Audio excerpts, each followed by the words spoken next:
Share করছি খুব সুস্বাদু মটর পনিরের রেসিপি। পনিরগুলো কিউব করে কেটে নিয়ে গরম জলে নুন দিয়ে ভিজিয়ে রাখবো প্রায় 1-1.5 ঘন্টা। আর একদিকে টমেটোকে কাশ্মীরি রেড চিলি পাউডারের সাথে একটা পেস্ট বানিয়ে নেব। আর এই যে রোজকার মতো আমার ছেলে মটরশুঁটি ছাড়িয়ে আমাকে হেল্প করছে। পেঁয়াজটা কাজুর সাথে গোল্ডেন ব্রাউন করে ভেজে একটা পেস্ট বানিয়ে নেব। তেলের ওপর জিরে ফোড়ন দিয়ে কাঁচা লঙ্কা আদা রসুন বাটা দিয়ে এর ওপরে পেস্ট করে রাখা টমেটো আর নুন হলুদ জিরে ধনে গুঁড়ো দিয়ে ভালো মতন কষিয়ে মটরশুঁটিটা দিয়ে দেব।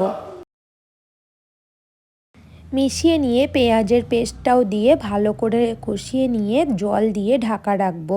আর ওপর থেকে দিয়েছি সামান্য চিনি। এরপর ঢাকা খুলে উপর থেকে পনিরগুলো দিয়ে ভালো করে মিশিয়ে লাস্টে শাহি গরম মশলা আর ঘি দিয়েছি।